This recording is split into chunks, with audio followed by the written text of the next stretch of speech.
Alors, quel bilan on peut tirer du mandat de Trump? C'est un bilan finalement qui est assez catastrophique sur le plan international. Le président Donald Trump a mené une politique nationaliste et unilatéraliste qui a causé tout simplement beaucoup de dégâts sur la scène internationale. C'est un président qui s'est fait élire sous ce fameux slogan America First. Et en tout cas, ce qu'on ne peut pas reprocher au président américain, c'est de ne pas tenir parole. Trump a tenu parole. Et il a satisfait une certaine frange de sa population, de la population américaine, qui estime tout simplement que l'Amérique doit d'abord s'intéresser à ses problèmes à elle avant d'aller voir ailleurs. Donc d'où aussi un certain nombre de décisions importantes sur le plan international qu'a pris Donald Trump, décisions spectaculaires. Je pense notamment à son retrait de l'accord de Paris sur le climat. Je pense à son retrait aussi de l'accord de Vienne sur le nucléaire iranien. Donc autant de décisions qui sont significatives. Et puis il y a ce fameux épisode quand même de son retrait, de son désengagement de l'Organisation mondiale de la santé, alors même qu'aujourd'hui plus que jamais, le monde a besoin de se concerter sur le plan international pour faire face à cette pandémie, ce qui est assez incroyable.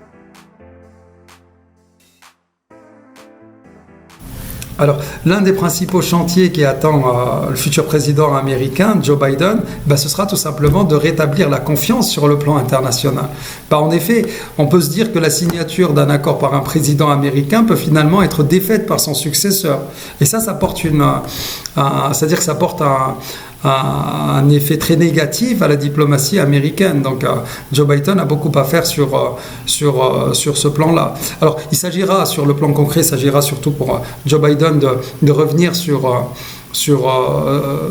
un certain nombre d'accords, notamment les accords que j'ai cités tout à l'heure, celui de Paris, de Vienne, de revenir aussi, d'essayer de se reconnecter avec l'Organisation mondiale de la santé. Mais il s'agira aussi, pour son administration, tout simplement de faire un comeback au niveau des institutions internationales comme le G7, qui a été méprisé, je le rappelle, par Donald Trump. C'est le cas aussi pour l'OTAN, qui a été un petit peu délaissé par l'administration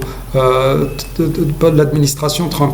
Et donc ce qui est surtout important pour Joe Biden, c'est de rétablir ça. D'ailleurs, il a annoncé qu'il allait organiser ce qu'il appelle un sommet des démocraties. Alors, l'idée est de réaffirmer l'attachement des États-Unis aux valeurs démocratiques, ce qu'ils appellent les valeurs démocratiques. En fait, l'idée, c'est surtout de raviver l'amitié transatlantique. Voilà.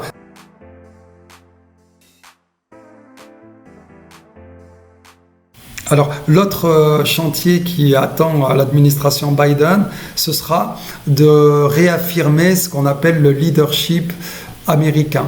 C'est-à-dire que les États-Unis, depuis la fin de la Seconde Guerre mondiale, les États-Unis se sont toujours présentés comme les leaders de ce qu'ils appellent le monde libre, autour desquels gravitent les démocraties occidentales. Ce rôle-là, il a été ces dernières années un petit peu remis en question. Alors beaucoup d'experts parlent de déclin de la puissance américaine, et ça c'est quelque chose qui fait beaucoup mal à la diplomatie américaine. Et c'est un véritable enjeu auquel va devoir faire face Joe Biden.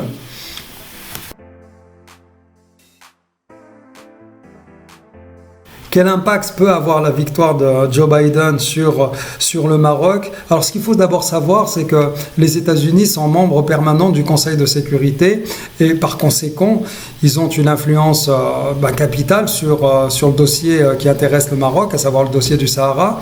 Dans un système politique, ce qu'il faut savoir aussi, c'est que dans un système politique comme celui des États-Unis, le président a un pouvoir qui est important sur le plan de la politique extérieure.